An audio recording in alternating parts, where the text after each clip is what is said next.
Welcome, everybody, and we are live. I was just making sure that it's all running like it's supposed to. I'm Clint Powell, and by this time, I try to have conversations with really cool, interesting, and smart people. I've got a good one today. I've had all three of these ladies on with me individually, either via video or podcast format.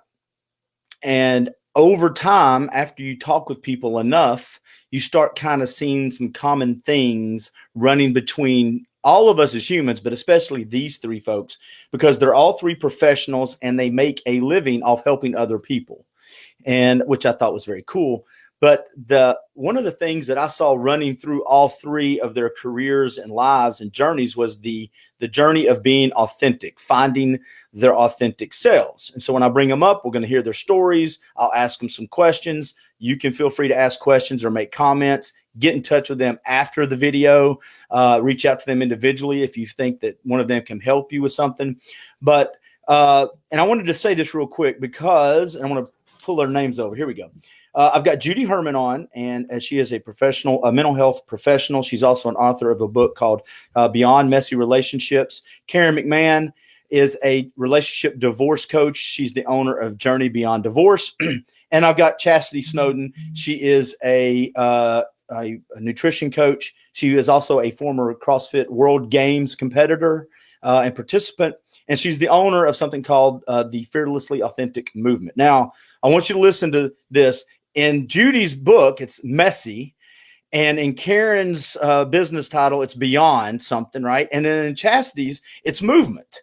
And they all have this theme. I've heard them all use the word authentic, but I thought messy, beyond, which means moving past some place that you may be stuck at, and movement. I thought all three of those words were kind of very cool, and they all kind of led us to this conversation of finding our authentic selves. So now that you've heard enough about me or my little take on it, I've said this a bunch. I've cried in front of two of these ladies before, and the third one has seen my before pictures when it comes to trying to lose weight. So with all that being said, I'm very vulnerable, ladies. Take it easy on me. Here we go. They're all going to be joining us. And there we are. Hi. Hi, Clint. Hey, hello. Clint, congratulations to be surrounded by such so much estrogen right now, right? Listen, I'm either the dumbest or the bravest man in America right now. You know what? You're my hero today. Yeah. Okay. Let's make sure technically we're still sound. Everybody still hears everybody, right? We're good because that changes. And I'll say this, if something starts happening with your internet or you realize something's going wrong, just click out, use that invite, click right back in, and we'll pull you back up in the conversation. Now, with all that being said, each of you ladies are going to tell us your abbreviated story. But before we go down that road, I think we ought to say happy birthday to Karen. Yay. It's my birthday. I cannot believe you made it to 35. Way to go. Exactly. Isn't it shocking? That is killer. I don't know. Hey, you had your kids when you were 13, but way to go. It's okay. Yeah. You must be from the South. I didn't say that. Oh, and that is inappropriate. I'm from the South. I can say what I want to. That's very funny. Okay, so let's just start up here. Like I feel like I'm Hollywood Squares, the old TV show. And you have to be a certain age to know what that means. Yeah, that's true. We just disqualified everybody that's under the age of Karen, which is 35. Yeah. So let's start with here. Chastity, I've known you for a while. My dad and your dad are good friends. You're actually are from kind of where I live, Chattanooga, from Ringgold, but you don't live in Ringgold, Georgia now. You live in Boca Raton, Florida. Yes. So with that being said, why don't you tell everybody just quickly your journey? Kind of how did you get to Florida and what are some little highlights along the way? Well, I decided to move to Florida because I wasn't authentic, oddly enough. I was hiding from a lot of people and I needed to run. So I moved to Florida. Luckily, my aunt gave me a place to live. And inside of that journey, and even before that, I was struggling with a lot of different things, health-wise, mental-wise. And nutrition actually was something that catapulted me into becoming my authentic self. Struggled a lot with eating disorders over a couple decades, no big deal. But luckily, inside of moving to Florida, finding my voice, pushing past things I feared in my life. I not only changed my health, I changed my issues, beating eating disorders and health issues and autoimmune disease, getting off medication for bipolar 2, and then found CrossFit, which was a game changer for me. Got to show up every single day, being real and raw and being in a lot of pain for about 5 years, and went from a bikini competitor being thin to pursuing a performance sport. And 5 years later, in 2018, I was top 20 in the world in the 35 to 40-year-old division. So luckily, the journey to becoming authentic and moving to Florida completely changed my health, my aesthetics, and the ability to perform. What was, and anybody can jump in with this, but what was inside the name of your movement is authentic. Mm-hmm. And I know that was intentional, but when did you kind of realize that that was really what your journey was about? When did you realize I'm in search for the real me? Was that early on? Actually, no. 2018 was when like the word authentic, and I didn't realize that's what I was doing, was like trying to find my voice and stop listening to what everyone else told me I should be and do, until 2018. My eating disorder was what I used to sedate myself in order to deal with the anxiety, depression of not being what everybody wanted me to be, or not being what I thought I should be. So letting go of that is basically how I had to be honest with myself and show up completely authentic. And the word didn't happen and the realization didn't happen until 2018. Oh, that's very cool. And at some point in time, I want somebody, either we might bring it up today or go back and listen to the podcast or videos. But what year did you compete in the CrossFit Games? 2018. Okay. That's the year of the authentic thing, the light bulb went off. And was there a moment at the CrossFit Games where you came to that conclusion? It was actually after. Okay, because I was going with the tears in the dressing room because I think that's a cool place. Yeah, it's a combo of that and then going to coaching in the Wake Up Warrior movement. I went to an event and I realized in that moment that I needed something different. And so that is one of the reasons I went to the next event. And then after that, proceeded to get authentic tattooed on my arm. So, those 3 events definitely solidified it. That is such an incredible, thank you for sharing that. What an amazing journey. And, when you're dealing with those mental health issues, the struggle is so heavy. And even the voices in your head, not just the people outside, but then what the voices in your head are saying. And so just kudos. That's just incredible. Congratulations. Thank you. Those voices in my head, they scream sometimes. I wish they wouldn't. Yeah. Well, and we'll talk a little bit about that, because I think sometimes we look at people like, if somebody would look at your business cards, all 3 of y'all, you've got it together. You figured it out. You've arrived at the destination. Yeah, you're good to go. But we don't understand that humans all have voices. All have these screaming voices in our head. And Karen, tell us a little bit how you got to where you're at, and let us pick your life apart publicly. This is fun. Yay. Happy birthday. Go. Yeah. It's so interesting. I think that my darkest moments were when both my children were toddlers, and I realized how unhappy I was and how what a rageaholic I had become. And it was the beginning of a journey to figure out what was going on. And I think with so many of us, the journey begins with blaming circumstances and personalities outside of ourselves. And then I began to do that work that had me realize, even as a child, I was a straight A student. I was an all-star athlete. Like, I was always doing things to try to gain people's acceptance, love, friendship. And for me, the journey to authenticity was really about, and like chastity, it wasn't like I was like, let me find my authentic self. That's not what happened at all. It was just, let me get out of this pain. And what I found was the journey to getting out of the pain was to notice, acknowledge. For me, the three things were my codependence, my perfectionism, and my people pleasing, because all of those behaviors are created to have these masks to be whoever people want us to be. And I was a chameleon.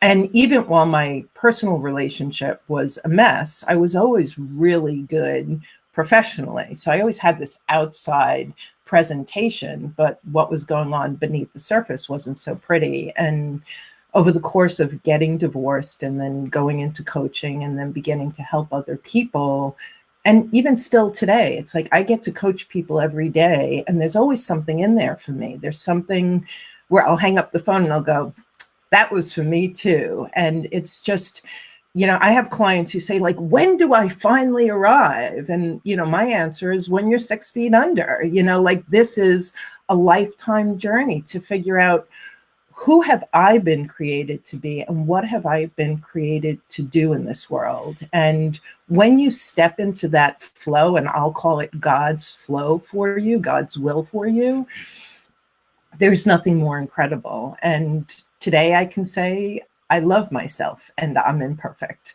And don't you wish, though, this whole thing came with a starter's gun, like we knew? Okay, you're 16.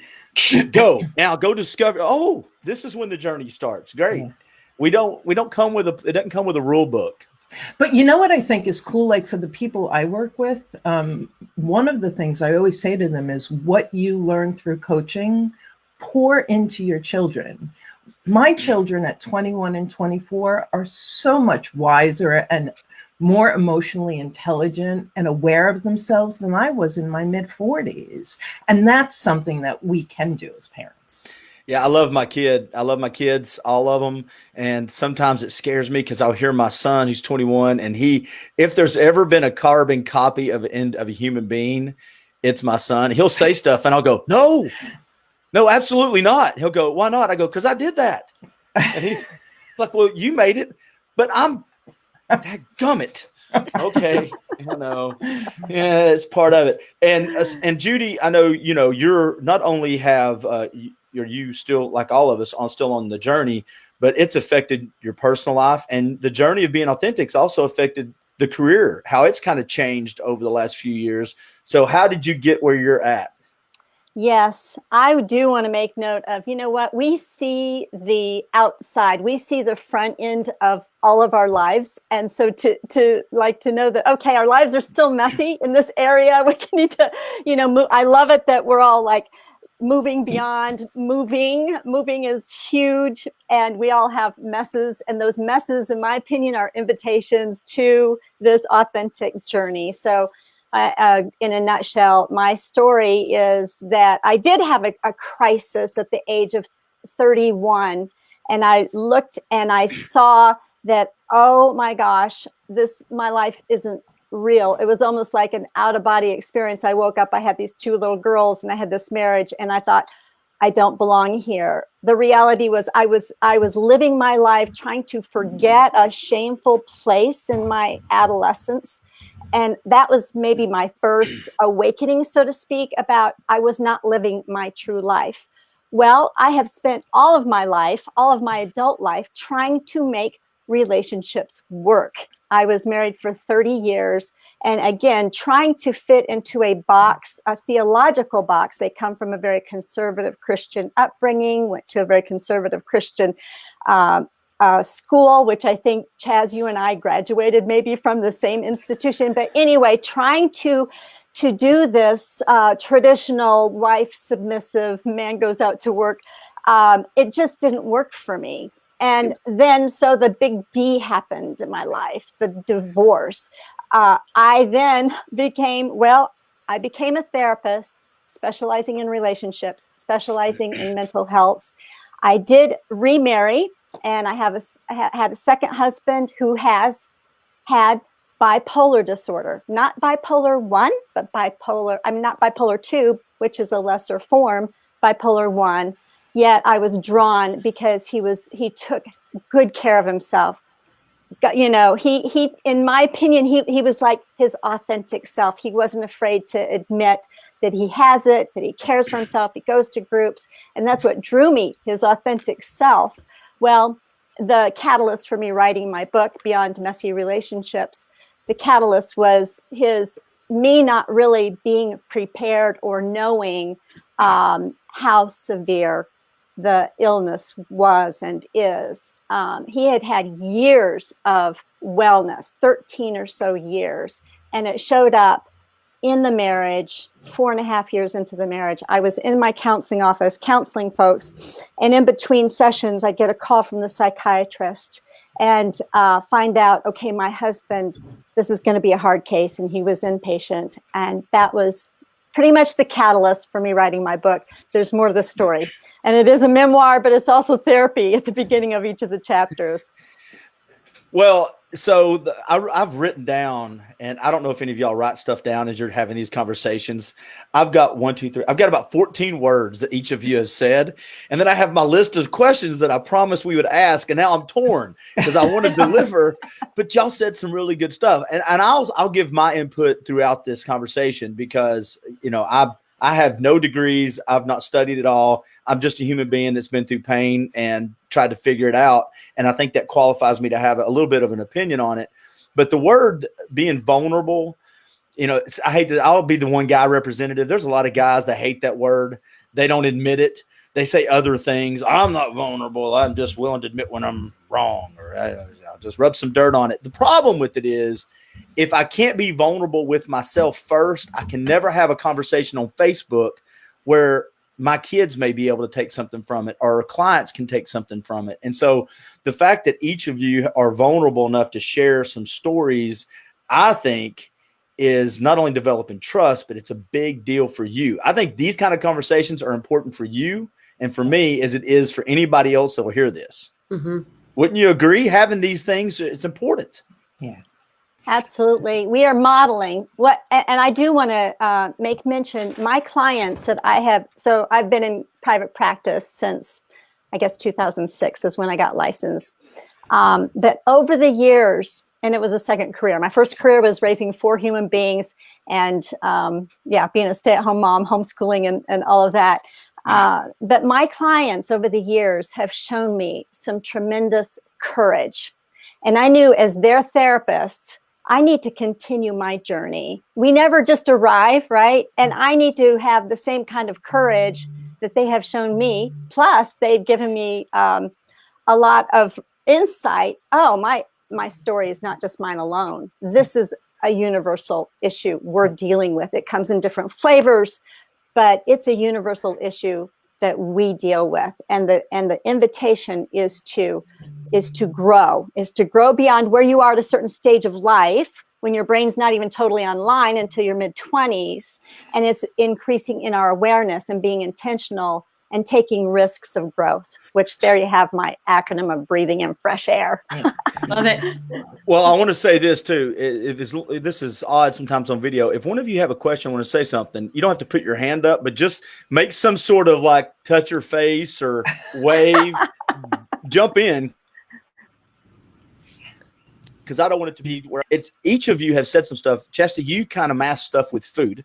Mm-hmm. And Karen, you said the word rageaholic and careers. And then Judy, you got busy raising kids and then in relationships. And I wrote down, we said the word mask. I found that each person, in order to avoid the journey, the start of the journey, it's not like we're not on the journey anyway. The clock's running, right? We just become a passenger instead of, trying to be a driver of it. Right. But we all find something to hide in, right? Mm. And I think whether it's relationships or food, that's what we kind of gravitate to and cling to. Would you all three not agree with that? Yes. I agree. I think that we, for each of us, based on how we're raised, it's going to be something different. But I want to go back to that word vulnerability too, because I talk to clients, so they're getting divorced, and it's like you'd be so much quicker to take your clothes off in front of someone than you would to share your heart. Mm-hmm. And vulnerability is such a key aspect of authenticity. Brene Brown has one of the most watched TED Talks out there on vulnerability. I highly recommend people look it up.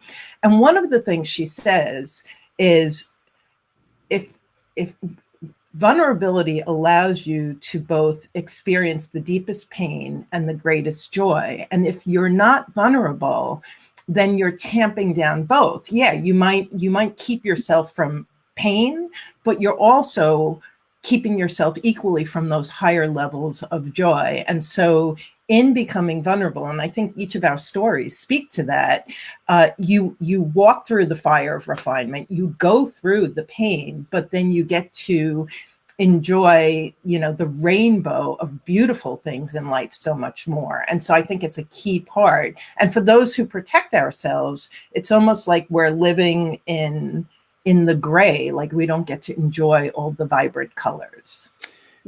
Chas, a lot of times I hate to say this, but when people hide behind their careers and relationships, how many times have you heard, I lost myself to the other person in a relationship, or I've lost myself to my career, or I've lost myself to raising kids, whatever. We forget that food is the in my opinion, that is one of the places people lose and hide themselves the most, coming from the guy that will eat a dozen, Krispy Kremes on a day where he's been kind of rough. But that it's the same thing for you, whether it's a relationship or food. Yeah, I definitely think people hide with food. They hide who they are. That is the choice form of sedation, in my opinion, because it's the socially acceptable one. It's the one you can hide in that everybody approves of. People don't approve of alcohol or horrible other things that you're doing to yourself. But I think it's one of the ways to keep you from being vulnerable, because you are doing something to basically sedate your life, and you never can be completely you, because you're constantly thinking about the food or when you're going to eat again or how you're going to sedate with it. That's the way it was with me. Did you know, all three of you, and Chas, I'll start with you, but did you know you were hiding? Did you know that you were avoiding stuff in the middle of the whatever apex of pain before you had the light bulb moment? Did you know that you were actually running from something, or was that just the life you had? This is just who I am. When I first started with food, I was so young. I was like 12 or 13. I didn't know then, but as early as like 16, I knew I was hiding from things and using it to not be myself, or to have a reason to not engage with society, because I didn't know who I was, and I was afraid I wouldn't be accepted as I was. Karen, did you realize in the middle of it that you were running and hiding? I did not. It was really the pain of my divorce. It's like when I got hit over the head with a bat, that's when I started looking at my life differently. And so I would say, and I tell all my clients this, I was sleepwalking. I was the walking unconscious. I was really always awesome in my career and crappy in my relationships. And I always thought it was about him. I just had a bad picker. And the truth was it went much deeper than my picker.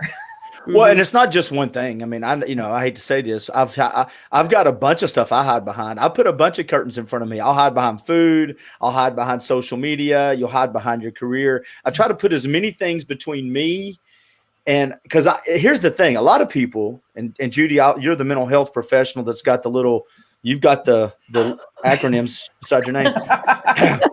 And all of us, all you do, but the curtains, my food, my career, my being a dad, my social media, my persona, blah, that's really not to protect me from pulling it back and seeing other people. I don't want to pull it back and see me.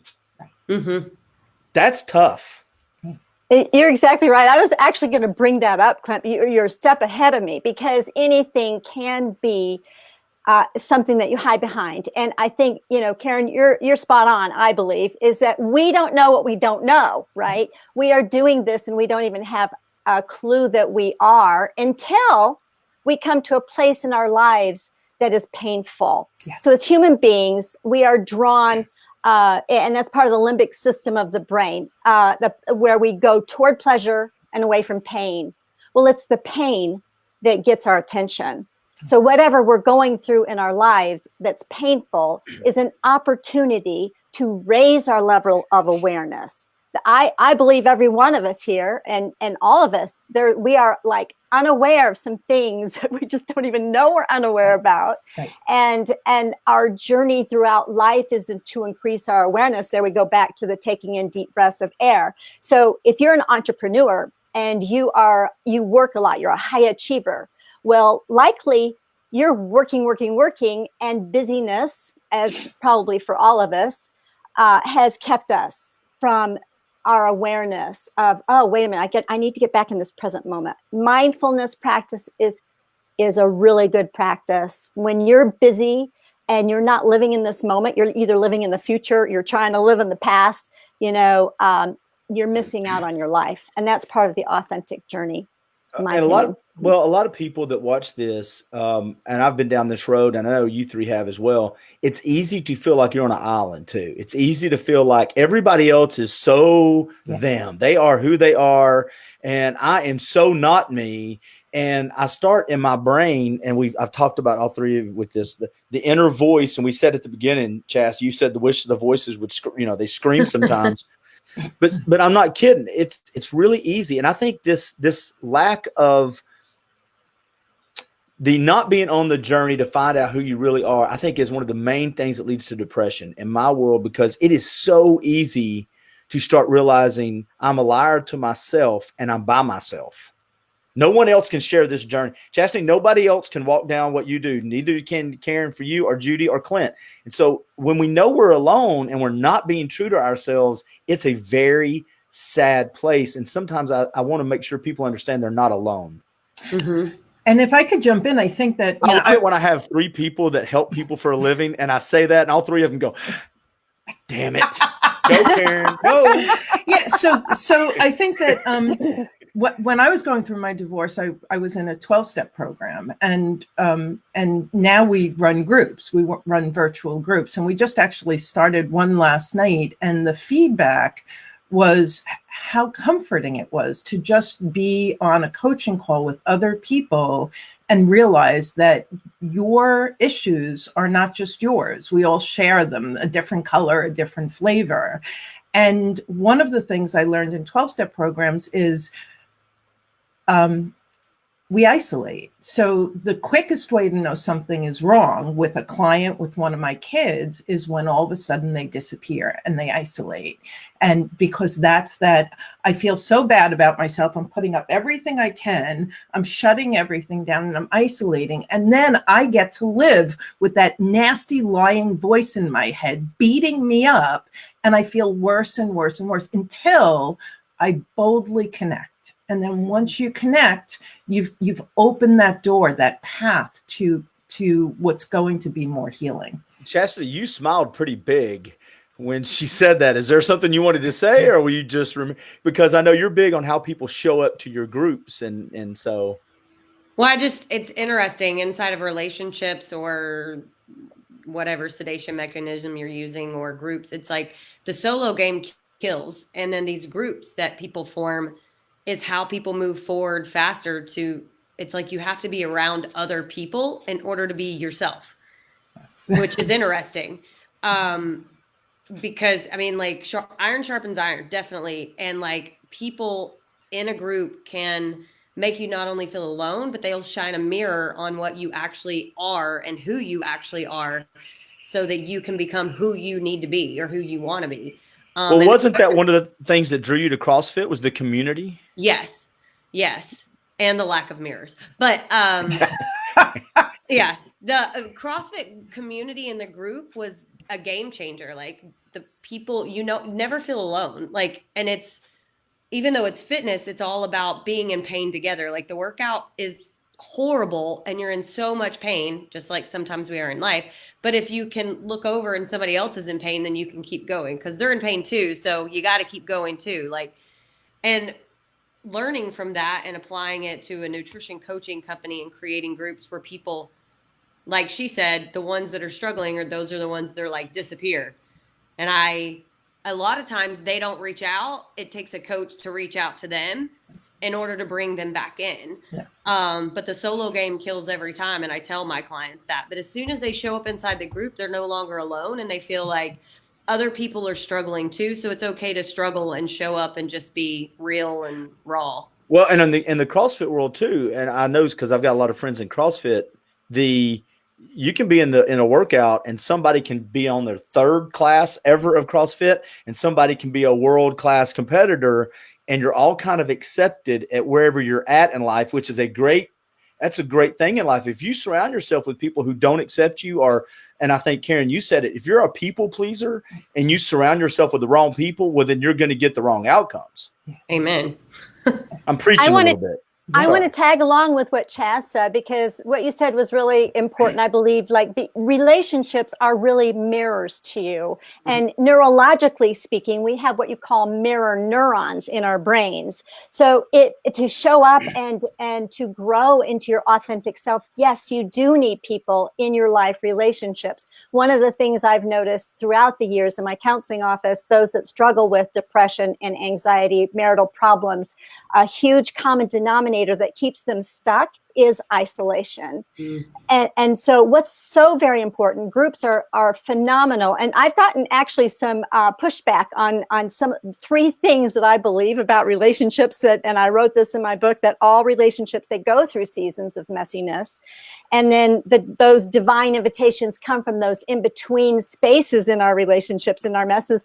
But we cannot grow our authentic selves apart from significant relationships in our lives. So when it comes to who you're living with and that conflict and the messes that come, this is a time to examine your own heart and soul. What does my spouse, as difficult as who they are, or as maybe, as flawed as they are in their family of origins or whatever their issues are, it's still an opportunity to see some things. The mirror neurons, what do they see that we cannot see ourselves? See, the reality is we're all on the screen. We cannot see our own faces. But if we were in the same room, you would be able to see me in such a way that I can't see me. Well, that just means my dog needs therapy then, because I'm his roommate, and if he's a reflection of my inner self, then I've got a 13-year-old dog. It was a reflection. I don't know if that's good or bad. Both our hips hurt. I know that. His hips hurt. My hips hurt. Hey, let's do this. How do you, and I don't care which one of you want to take this off, and we'll jump off with some actually scripted questions in the next 10 minutes. Chassie, how do you stay on the journey? I mean, I know we've talked about surrounding it with the people, but are there habits? Are there certain mantras? Are there words? Are there moments that you put out quarterly? How do you make sure you're staying on the journey? The biggest thing for me is to set a target or a goal. So if I'm constantly pursuing something versus swimming in circles, whether it's a goal inside of finances, faith, love, aesthetics, typically I set goals in all areas of life, and moving toward that means I'm going to run into things that make me become more myself, or I have to face fears and move through them, and that sucks. So setting a target means I'm going forward, because you can't get to it just looking at it from afar. You have to actually move toward it. So you have to change. Karen, do you have certain things that, and real quick, Chassie, I want to come back, and if I'm putting you on the spot, it's okay. It's okay. You've been writing stuff down. So either you're making a grocery list, which is fine, because I know you're big on buying your food, or there's things that you're wanting to say, and you feel free to jump in at any time. But if you're making a grocery list, I just need to know exactly what you're getting so I can make sure you're tracking your macros correctly.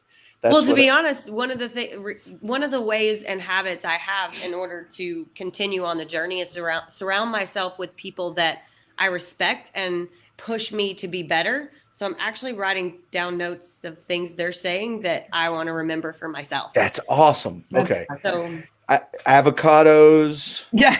Grapes. No donuts. Karen, what do you have stuff in place to make sure, because we all have these lessons we've learned from the past, and if we're smart, we put the bumpers up on the bowling alley so we can kind of stay in there. Yeah, I think for me, the biggest thing is to always reflect back. And so my statement that I share with all of my clients is every upset is a setup. And so anytime I'm triggered, anytime I struggle, rather than getting annoyed with my kid or getting frustrated with whatever, it's that opportunity for me to say, okay, what's going on? What needs healing, what needs refining? And so that's a big thing, because life is filled with both big and small struggles. And it's just so easy to look outward when all the gifts and treasures are looking inward. And then my word is a little different than Chas's, setting intentions. So how do I, like right now, especially after COVID, I'm not feeling great about my physical self. And so, and today's my birthday. So what do I want to do between 59 and 60, so that when I celebrate my 60th birthday, I'm like at the top of my game? And what does that mean in terms of what I want to read? Like, what do I want to do? Do I want to watch less TV? I want to socialize more, although I don't know that that's going to be an option. And so setting, and not like a New Year's resolution, but rather setting an intention. And Chas, what you said is so perfect. It's like you can say intellectually, physically, spiritually, emotionally, relationship wise, and look. And so I try to do that every year around my birthday, is say, where have I come in the past year? And what do I want to accomplish in the next year? And that really is a nice North Star for me. And I by no means do it perfectly, but it's the intention, and then celebrating what I did accomplish instead of beating myself up for what I didn't accomplish. All right, Judy, this is where Chastity and Karen and me get to write more stuff down. Well, Chastity and Karen are so spot on, and so aren't you, Clint. I want to tell you, I just want to encourage you, because I love what you two are saying, or all three of you are saying. So yeah, be a goal oriented, and then like, this is so true. Like, hanging out with people who are a step ahead of you, right? In a mastermind group or whatever, taking risks of growth.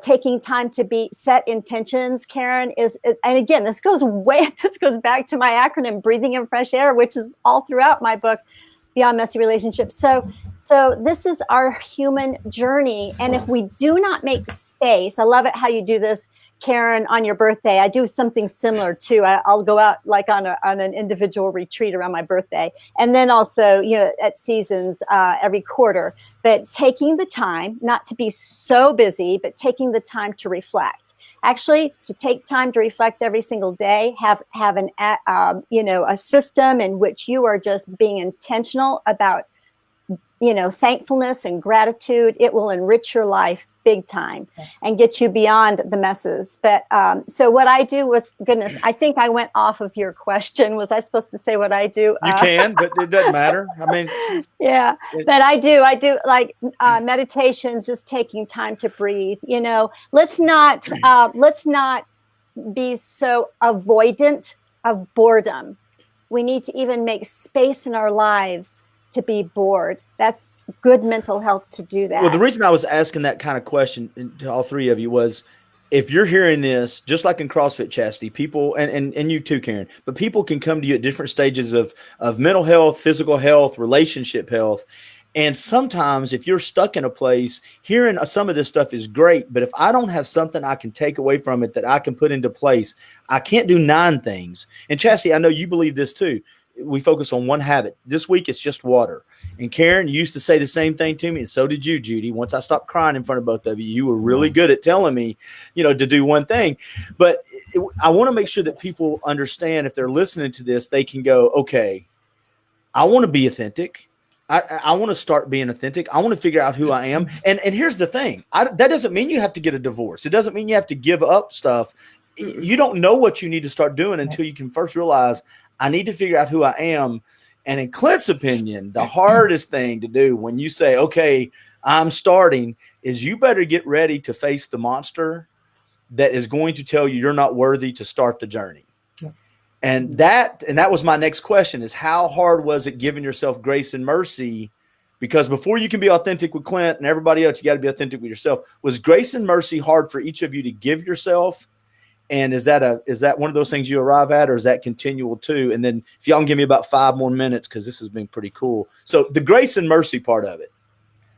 I'll jump in. I would beat myself up with a bat in the beginning. So I was I was so hard on myself, and learning And I think it was a therapist who said to me, and I share this with my clients all the time, would you treat your children that way if they made a mistake? Would you say that to them if they made a mistake? And the reparenting myself to start treating myself with the same compassion and kindness and gentleness that I raised my children with. And that for me was the game changer, was to really become kind and merciful toward myself.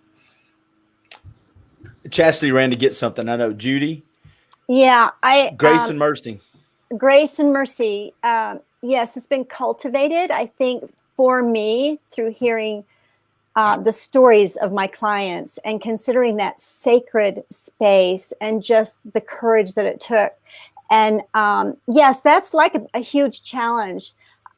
It wasn't a counseling session for myself when I was in front of my therapist, who really brought to light that I was judging my younger self way too harshly. I was walking in the light with which I had at the time. Right. And then the more you know, actually, this is true, I think, for most of us. We go to counseling, we have some insights, we have those aha moments. And then most people will say, oh, I wished I'd done this years ago. And then they have the grief over not doing it years ago. Well, here you are now. And life, that's the challenge, is to live in this very present moment and to honor our dignity and value and worthiness as human beings. And then making sure you surround yourself with people who also can do that. But it's a lifelong journey. Yeah. Mm-hmm. Yeah, grace and mercy to me is kind of the starting point, and I don't think you can you ever say, okay, I've completely forgiven myself, but you have to understand that, and at least when I went through it, is there's going to be times I don't think God gave us emotions for no reason. They're for a reason. So if sometimes if I feel guilty, I have to examine it and figure out if it's real. Is there stuff I've done that I need to apologize for? Sometimes the emotion of sadness is a good thing. Sometimes the emotion of joy is a good thing. If you're not experiencing some of this on a pretty regular basis, I think you're missing out. You're probably not living life to its fullest. At least, this is the philosophy of Clint. Welcome. By the way, my counseling's free. If you're really wanting to save some money and take the wrong turn, I used to own a website titled The Failure Avoidance Coach, because I couldn't be a life coach. I can't tell you what to do, but I can tell you what not to do. Okay, so let's do this in the next few minutes we have, and I want to thank everybody that's chiming in. We've had 4 or 5 people that have chimed in and said they love the stuff we're talking about, Margaret, and people have talked about your book, Judy, and I want to thank all of you for chiming in. There's actually a link there to Judy's book if somebody wants to check it out, and links to all 3 of you are in the description too, so they can find out if somebody wants to follow up. So we talked about grace and mercy, and some of it, we've talked about why it's important. We've talked about some tips people can have. I want to give each of you the floor for a couple of things as we move through it, and the other 2 can jump in if they have questions. Advice to people about the journey, and you can focus in on the start, you can focus in on the big picture, you can focus in on habits. I don't really care which direction you take, but I want you each to have a moment where you can talk about the importance of being the authentic self, the journey, and why it's been good for you, or advice you would give. And then if Judy and if you 3 want to jump in, and Karen and Chastity each other, y'all can jump in. But at this point, whoever wants to go first is great. Clint's going to shut up. Ready, Karen? That's going to be the steal shot. When all 3. We're all going to say it at the same time. How about that? No. Go. So, Karen, why don't you start us off on what you want to say to people, wrapping this up about the authentic journey and authentic sales? Yeah, I was thinking about a tool or a tip that I could leave people with. And so one of the things that I find is incredibly valuable is to get clear on the decisions that you're making, be it big or small. And so every decision can be boiled down to either a fear-based decision or a desire-based decision. And Chas talked about risk, right? And so what I say to my clients is, when you're trying to make a decision, the easiest thing to do is to say, what if there were no negative ramifications? You put yourself in a bubble, nobody's going to get upset, nothing negative is going to happen. What's your decision? What's your choice? And that's where your authenticity comes out. Now, a fear-based decision is easy because you stay comfortable. So it's like, I'm not going to go to school. I'm not going to put myself out dating. I'm going to stay in this comfortable place. So it feels comfortable, but it's very confining. A desire-based decision requires leaps of faith. A desire-based decision requires taking risk. It's scary, it's uncomfortable, and it almost always turns out so much better and leads you toward your authentic self. And so if you walk away with one thing, whether you're making a small decision or a big decision, think about, is it fear-based or desire-based? And if it's fear-based, ask yourself that question, well, what if there were no negative ramifications? That's how you get clear on what you really want, and that'll move you in the right direction. It's baby steps, but that's what coaching's all about. I love that. Thank you. Next. Well, I'm going to say this because we're all at different ages on this screen. And what comes up commonly in my counseling office is this mentality of, I had this happen to me in the past, or I made this decision in the past, and now in other words, most folks, I guess most of us, me included, will say, well, because this happened, then and then it just makes our vision very narrow, and we cannot see a better future. So I'm going to ask this question to listeners, that if up to now, whether you've been married 40 years and you just got a divorce, whether you are 85 years old, whether you are a teenager, whatever stage of life, if up to now is only the beginning, what's next? And allow yourself to have a vision of living the most beautiful essence of yourself in this world, because we need you. We need the real you. We need the authentic you. You have so much to give. Your life is valuable and one of dignity and worth, and the world needs you. That's wow. Yeah. Sorry, I was just taking that in. I thought she was talking to me. Yes. I was like this. I know. Oh, we're doing an interview. Okay. Right. I mean, present. That was great. Yeah. My advice on the authentic journey. So my entire company is basically based around becoming fearlessly authentic and moving.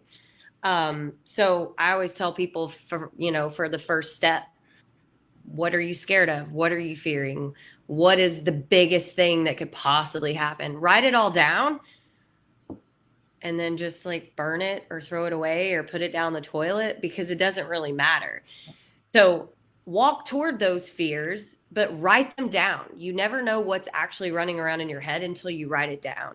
So that's what I tell people, like, step one, what are you afraid of? And then in order to fear less, you have to figure out what you want. Like, what is that authentic thing that you want? How do you take your eggs? Don't worry about Joe over there and how he likes his eggs. How do you take your eggs? What do you actually want? Without anybody else's opinion, write down what you authentically want and what you want to do in your life and in your journey and where you're going, because you can't get there unless you know where you're going. And then step three, design a plan to get there and take that first step to move. Like, the island might be way out there that you're going for, that person you want to become. But in order to get there, you have to fear less, go through it. You have to figure out where the island is, and you have to swim to that first buoy before you can take that deep breath to continue on, to get to that person you want to become. So step one, fear less by writing it down and getting rid of it over and over and over. Into step two, write down what you want, because if you don't write it down, it doesn't happen. Step three, make a plan. And the other really, really important thing I have done in my own life on like the authentic journey is I have a 30-year journal, because I started it when I was 30. So every single day I have a little blurb about what I do. Well, that same day, the following year, I write a blurb about where I am. And if it's like you're not moving in the direction you want to go, you can change it because you actually have data. Or if you feel like you're stuck, you actually have data to show like, no, I'm not really stuck. I'm actually a lot farther than I thought 1 year later. And it keeps you moving toward the goal that you want to have. I love that. Love Actually, I'm on year 2 of a 5-year journal, and it has it all on one page. And so this year I'm doing it in pink ink. Last year I did it all in black ink, and probably next year I'll do it in blue or whatever. I think that's brilliant, but it's really cool because so many times we say, oh, what were we doing last year at this time? Right. I don't know, but it does. It raises that level of awareness, doesn't it, Chaz? And there you go, taking deep breaths of air, awareness. I know. Awareness, I intentionality. I'm just like that. I just use a pencil. So if I don't like what I did last year, I can just go back and erase it. That's not true. I was doing great things. Look at that. And there we go. 9 years of doing that will move you forward. I'm almost 40, so I write it down and I'm like, oh, I got to move. Well, there you go. And I'll encourage everybody too. Sometimes we talked about some first steps. I think saying it out loud, I liked what you said, writing it down, but saying something you're feeling out loud or saying something that scares you out loud to another human being that you've never said before, that's I'm telling you, it sounds crazy, but it feels like you've lost 30 pounds when you go, this is what I want to be. This is what I want to do. This is what I'm scared of. This is what I don't like about me. This is that. When you get it out, it just feels like, oh, that's a good start. And you know what? So many people will say, me too, and there you have your connection. Yep. Absolutely. Love it. Actually, what started the whole journey for me in 2018 was the phrase, obviously I went through a lot, but Garrett J. White said the most powerful person in the room is the one that has nothing to hide. And then he looked at us and he was like, so what is your biggest fear? What are you hiding? And we had to write it down and then say it out loud. Wow. Love it. Well, that sucks. We're not doing that here. This is not the group I signed up for. Hold on a second. We'll do that when we're not live. Dadgum. Okay, Karen, thank you very much. Karen, can you hear me? Thank you very much for coming on. I appreciate it. Oh, it's my pleasure. Thanks for having me. I want to recommend everybody, if you're in relationship struggles, maybe you're wanting to, you feel like you're initiating a divorce. Someone has told you that you're getting ready to go through a divorce and it's not your decision. Or if you're still married and you're thinking about it, but you go, I don't know if I want to give up on this relationship. Karen is a great place to start. She's a great coach. She asks you great questions that hurt and that suck. And you will go, I don't like that question. Go to the next question. And if you're in a place, and it's not just, it doesn't have to be about relationships, but if you're in a place mentally and you're needing some help, there's life issues. If you're a counselor yourself and need somebody to help you, Judy is great. If you're in a relationship or stuck in life, Judy's a great place to go. She keeps plenty of Kleenex right by the couch. At least she used to. So I know she's changed how she's doing it a little bit. And let's see, I want to make sure I'll carry it in my backpack these days, seeing how I'm offering outdoor therapy. Yay. Yeah. Thank you, Margaret, by the way. And when we get through, we'll all kind of go through here and read some of these comments. And I should have been putting them on the screen, but I didn't bring my glasses. So to be honest, I'm having to do this to read them. And I'll say this, if you ever are wondering, I want to learn something about being healthier, but I don't want it to be a fad or a diet. And I want it to be something, discover things about myself along the way that's bigger than just the carbs, the proteins, and the fats. Reach out to Chastity and her group. She has several nutrition coaches that work with her in group formats. It is good stuff. I will tell you, though, part of it is sending them before pictures and you know what? Just like with Karen and Judy, they make you look at yourself and it sucks. I've got to say something, Clint, because this is in chapter 5 of my book. At the beginning of each of the chapters, I pull in some famous quotes. And this one is by Carl Jung, which anybody that's taken general psych in college would know. This is from Jungian therapy. But here's what he said, which really goes along with it. It says, the most terrifying thing is to accept oneself completely. It's, fear is part of the human journey. And but it will give you power, isn't it? I mean, won't it, Chaz, as you talked about, it will give you power. So, fear's there. It's going to be accompanying you. And just like my therapist said, they're like your little grandchildren. Make sure they're buckled up in the back seat. Don't let them be in the driver's seat of your life. Very good. I like that. Ladies, we're going to end it with that. I want to thank you all three, and maybe we can come up with a different topic or find a good excuse. We'll make a good excuse to do this again down the road. I would love that. This is great. Thank you. Bye, Thank everybody. you, Clint. Thank y'all. Bye.